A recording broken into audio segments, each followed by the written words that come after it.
1 out of every 4 people in the world have some form of disability. So chances are really, really high that your employees represent a good populace of the disabilities that your users likely have. Welcome, everyone, to another episode of the podcast. I'm your host, Bobby Brill, and today we're going to kick off our series on accessibility. And joining us today are Alaina Beaver and Tony Morales, and they're going to walk us through the world of accessibility as it comes to internal-facing and external or customer-facing. So they're really going to give us some great insights and understanding into that world. All right, here we go. Hi, my name is Tony Morales, he, him, his, and my role at ServiceNow is focused on internal accessibility, advocacy, and awareness. And that is improving the employee experience for employees here at ServiceNow with disabilities. Now, that's obviously very important because we want to be a leader in that at ServiceNow. And Alaina, that's really where your role comes in. Explain that side of accessibility. Sure. Thank you, Bobby. Well, wonderful to be here. My name is Alaina Beaver, she, her, hers. And my role at ServiceNow is I am the head of customer accessibility, customer engagement. And so I take up more of the outbound, external facing role in engaging customers and evangelizing our accessibility story from the ServiceNow perspective outward. I want to have both of you talk a little bit about how accessibility works from your individual perspectives. Tony, you internally, and Alaina, you customer facing. Tony, I want to start with you. What does that mean helping employees with accessibility seems very simplistic, but I'm guessing it's not. How does that work? So we here at ServiceNow, part of our People Pact, uphold our diversity, equity, and inclusion moral imperative. DE&I is extremely important to ServiceNow, as our listeners know. And part of diversity, equity, and inclusion, to fully realize that, you also need to take into account accessibility. And internal accessibility, awareness, and advocacy, improving the employee experience for persons with disabilities, really just goes hand in hand with our DE&I commitments at ServiceNow. I truly believe that you can't have one without the other. Each one reinforces the other one. And what that means is giving employees the tools and the technologies that they need to be successful, regardless of any disabilities, just as you would want to ensure that an employee feels included, that there is equity and diversity in the workforce. So too, would you want to ensure that those employees are set up for success and that they can be given the tools and the technologies that they need in order to be successful. And that's like I'm going to reiterate that because we've talked about this at length, and it seems like this is a relatively new way of thinking, not just for ServiceNow, but for a lot of companies. This idea of making sure that everybody has accessibility, because the accessibility need is so large or so expansive. How would the best way to describe that, Tony? That is a really good question. It is and it is not simultaneously kind of a new way of tying these two things together. What I learned through the course of my internal advocacy and awareness at ServiceNow is that I want to say in 2021, President Biden signed an executive order that essentially makes DE&I across all federal groups also include accessibility. So it is DEI and A. And that is not the only place where I have seen this happen. There are other companies that have also put accessibility at the same table as diversity, equity, and inclusion. And going back to what I said a little earlier, how I truly believe that you can't have DE and I without also including accessibility, because accessibility and inclusion are really two sides of the same coin. It's hard to live up to your DE and I values if you don't also ensure that an employee's journey throughout your company is successful if that employee has a disability. Well, Alaina, that's definitely the very simple segue to you. You're working with our customers and you're working with the people that are using our products. Um, how important is accessibility, and how do you promote it and raise awareness for accessibility with our customers? Oh, excellent question. And so I'm going to build on a lot of what Tony was saying. Accessibility is table stakes for our customers, especially in the public sector, but increasingly across the private sector as well. The writing is on the wall that inclusive, accessible companies are successful companies. And so when you think about other major players in the technology business, like Apple, for example, they have really leaned into their accessibility presence, and they have just these beautiful advertisements that feature people with disabilities seamlessly using their products. And they've kind of created a great model for what completely realized GEI and A products look like. And it's helping to set the standard. So now our customers are looking around at their software solutions and how they're designing their own organizations. And they're thinking about this. They're really taking on this idea of DEI and A and looking for partners in this effort. They're looking for vendors. Don't always love positioning ServiceNow as a vendor, but that's honestly how some of our customers think of us. They're looking for everyone to help them meet and exceed that accessibility goal so that they too can embrace this opportunity to serve the whole person when it comes to their employees and their customers, right? So taking the citizen facing experience into account, for example. If our customer is a state and local government organization and they're setting up a website and they're using ServiceNow technology, they want to ensure that any citizen who utilizes that portal is going to have a fully accessible end-to-end experience where they can get in and make adjustments if they need to so that the UI changes and is responsive to their individual needs. Or if they're an assistive technology user, that they can toggle on their AT and it will work seamlessly as they expect it to. Accessibility is really the floor when it comes to what we're designing for. It's not the ceiling. We are trying to reach above and beyond and create beautiful, usable, highly inclusive user experiences.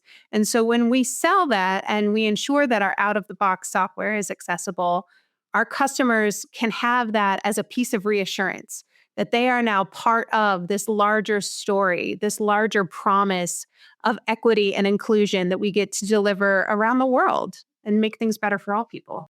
I mean, that sounds like the a great domino effect where we're pushing off and helping things to really connect all the way through and helping the customer to the next customer to the end user. And I like how you use the word citizen. And that's really what this is all about, that every person is included in this. Tony, I want to ask you, can you give me some specific examples internally about some internal accessibility initiatives that have really benefited the people here at ServiceNow? And then, of course, Alaina, I want you to talk about how we have done that now for our customers, because I want to see which came first, which chicken or egg came first. Well, I am going to cheat a little bit when talking about, well, I'll give a couple of examples of internal accessibility initiatives, but I'm really going to start with an external one. When the accessibility product team formed in 2022, one of the first things that we tackled were our portals, in particular, the onboarding workflow. In terms of creating a great employee experience here at ServiceNow, there are certain applications and certain tools that every employee uses along their journey when they are onboarded and when they are hired into this company. And there are other tools that we use every single day. So we're looking at those tools to ensure that they are accessible to all users, regardless of disability. Some of that we do get for free because it is built on top of our own products. At ServiceNow, we like to use the phrase drinking our own champagne. So we get some benefits from the work that we've already done on the accessibility product team in terms of making our external products and platform accessible. And I'm sure Alaina will talk more about that in a moment. But there's still much work to be done internally. As well, on the physical workplace side, workplace services ensures that all new facilities that come online meet the accessibility requirements of the country in which those facilities reside. And just looking around the new buildings here in Santa Clara at ServiceNow that just opened a little over a year ago as we're recording this, I did a walkthrough with some of the workplace services folks looking for areas where we might be falling a bit short, some areas where we have gotten the experience just right for persons with disabilities, and something even as simple as putting additional Braille labeling on elevator buttons to go up versus to go down was something that was initially overlooked. Workplace services noted that omission and within 6 months had that fixed, at least here in Santa Clara. So we're very proactive at ServiceNow, both on the software side as well as on the physical side of ensuring that the employee experience is as accessible as it can possibly be. And like all things, it is very much a work in progress. We have accomplished a great deal. We do have a long way to go, but we are continuing along this journey and have some remarkable things to be proud of so far. And what you're saying is really so important because anybody who's just scratched the surface of accessibility realizes there are a lot of accessibility needs outside of, the simple thinking of handrails and braille lettering that go into neurodiversity and all the things that we've talked about before. Alaina, talk to us about that, where we're dealing with customers who have such a broad group of people working for them that accessibility really is paramount. I'm going to give an example that's not necessarily a specific customer example, but I think it really speaks to what Tony is saying about physical accessibility and opportunities to go above and beyond. And so, whenever we're interacting with customers, we always like to reassure them that our commitment is absolutely to withhold the legal standard of their country.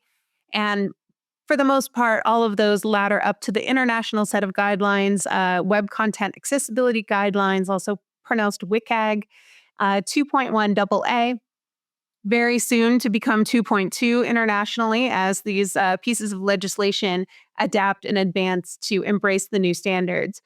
But, there are simple things that can be done to just help design for a diversity of use cases, even if you're technically meeting the standards. So in a physical environment, that might look like having a building where you have a button off to the side that is at a certain height that is regulated on, pushing the button, and then it will automatically open, right?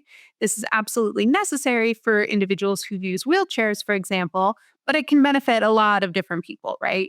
Pushing a heavy cart, pushing a baby stroller, just have a bunch of stuff in your hands and you want to, maybe during COVID, nobody wanted to touch icky door handles, right? Because using their elbow to hit the button.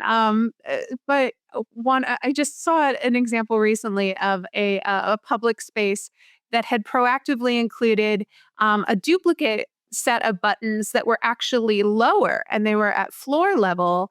And it was the perfect height for a person who uses an automated wheelchair to bump the button with their wheelchair at the bottom and to be able to use the automated doors that way. And so as an electrical change, it's, just another button further down. But for some users of wheelchairs who aren't actually able to easily hit the button that's at that level, hitting it with their chair was a game changer. And so I saw this on, a YouTube example of a user who was like, this was amazing proactive accessibility. Thank you so much. I believe it was like a museum or something that had done this.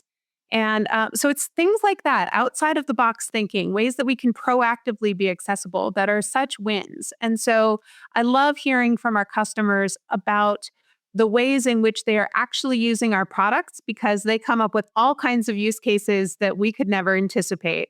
And so we get so many real life stories from them about things that they love about our products that are working well as things that are really annoying to them personally. We have a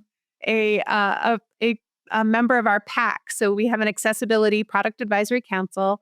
And recently, a PAC member came to us with something that technically, standards wise, it was a usability issue. Things were labeled, but they wish that some of the accessible labels for things on the page could be shorter because they tab through so many of the same type of item that it was a lot of clutter to listen to on his screen reader. And it was just sort of cognitively exhausting, right? It's an increased cognitive load to have to listen to a lot of things in order to get things done. And so this individual was like, would there be a way for us to customize how we're labeling things? Because I just want to have things shortened up on the UI. I know where everything is. We can train to this for other folks who are screen reader users. And we just want that option. And so, it's so great to get that kind of feedback because even though we're meeting the standard and we're doing WCAG, it's in place. Like this is not a thing that's broken on an engineering perspective, but it is a thing where we could improve the experience proactively because there is a real logical case for why we would go above and beyond and do that. And so now that's something that our team is looking into to see how we can create more flexibility within the UI so that our customers have more flexibility in creating an experience that is truly usable and useful for them. That term you used, I think all of us are going to now use in my next. I'm going to use in my next email for sure. Cognitively exhausting. Tony, talk about some of those challenges that come up for employees that really kind of come up regardless of their abilities or not. Challenges both on the software and the physical side is, believe it or not, as simple as changing something without proactively considering the accessibility implication. An example on the software side might be, we're going to change the tech stack of this web page. And oh my gosh, the thing that we're replacing is very accessible. The thing that we're replacing it with is not accessible. And it's a third-party component. And I had no idea as an engineer when I made this decision to swap thing A for thing B, that thing B was not accessible. And now all of a sudden alienates a significant portion of your user base. This happens all the time externally on the software side. This also very much affects internal things because at ServiceNow, one of our sayings, of course, is we drink our own champagne, but we are also our own patient zero. We constantly live on the bleeding edge of our platform and our products. So when changes happen, they are far more likely to affect internal users first and far more likely to affect greater those internal users who might rely on assistive technology in order to use that particular application or tool.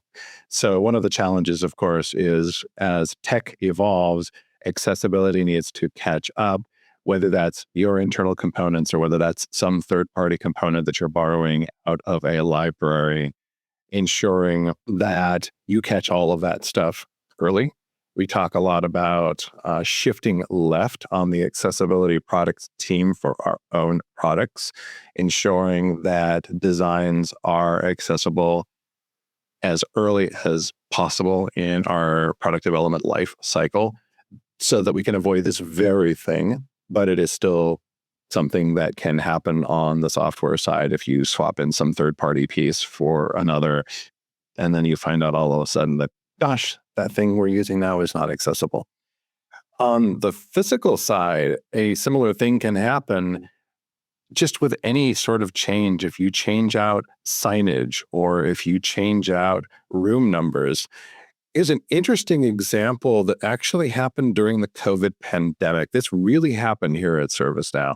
Before the COVID pandemic, all of our room signage had Braille labels as part of each sign. And those labels had the names of the conference rooms. And before COVID, all of the Braille signage for those rooms, you could read the name of the room. So if somebody says, "Meet me in Columbia," you can do that. If you go from room to room to room, you can eventually find the correct one. Well, sometime during the COVID shutdown, they changed out all of the signage, and the print signage still had the room numbers on it. The Braille signage did not. It had numerical numbers for each room, but it didn't have the name. And I guarantee you, because I investigated this with workplace services, they never gave this a thought that, oh my gosh, we're changing things in such a way that is actually going to make it harder for somebody who depends on these labels. There was certainly no malice behind this change.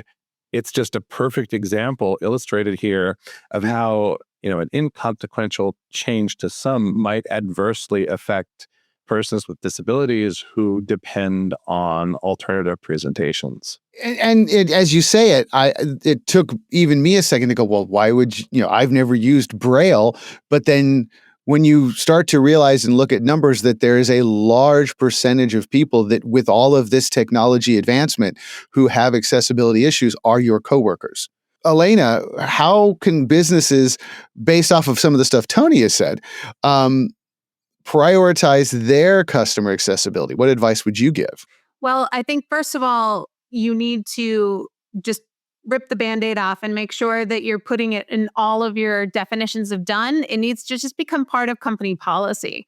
I mean, there's got to be some accountability somewhere. So, I want to lead with the warm, fuzzy cultural piece, but honestly, that comes later. That comes with the change management of selling the fact that you've made a new policy in which this is now part of every review at every stage of how things get done in the organization, from the facilities management piece of, we're putting new signs, we're doing new upgrades in a building. And, it's quite literally, in that sense, a checklist. We need to make sure that things are available and, that our vendor who's printing the signs knows to include the Braille on it as well, or we're not buying it, or it's not done correctly and we're going to return it, right? There needs to be some sense of consequence to ensure that some of this stuff gets done. That said, if an organization is looking to engage with their customers more on accessibility, I would say go for it. Get ready for the most amazing insights you have ever had with regards to how your products can work for everyone. I guarantee your customers are using your tools in ways that you've never even anticipated across a variety of use cases. And the more that you talk to your customers, the more that these amazing stories start coming forth, where you start to hear ways in which people are using, both the hardware and the software in ways that are going to make it work for anybody, regardless of their particular use case or their particular need. In the past, Bobby, we've talked about how accessibility isn't just disability. It's a big part of it, but that's not the only thing that accessibility is. It's also temporary needs or situational needs. It's about proactively designing the most flexible thing possible so that it can be used in a variety of ways. And so when you talk to customers, they're your users, right? They're your biggest stakeholder in a lot of ways because they need to feel that you care about it. Otherwise, they're not going to stay. They're not going to be a return customer. Their faith will be lost and they will go elsewhere, right? People have choice. That's the beautiful part. I don't know if there's very much that's beautiful about capitalism, but that's sort of that, that's a lot of the driver in this as a company is that we have a real vested interest to ensure that things are accessible so that our customers will continue to come to us and that we will be seen as we should be seen as a leader in the space. Um, when it comes to having more customer engagement channels, create a product advisory council for accessibility. Think about how you're embedding accessibility in the product and what opportunities do you have to speak with your customers. When are you getting your design and research team together, all of your UX professionals, and allowing them to interface with customers? When do engineers get to interface with customers?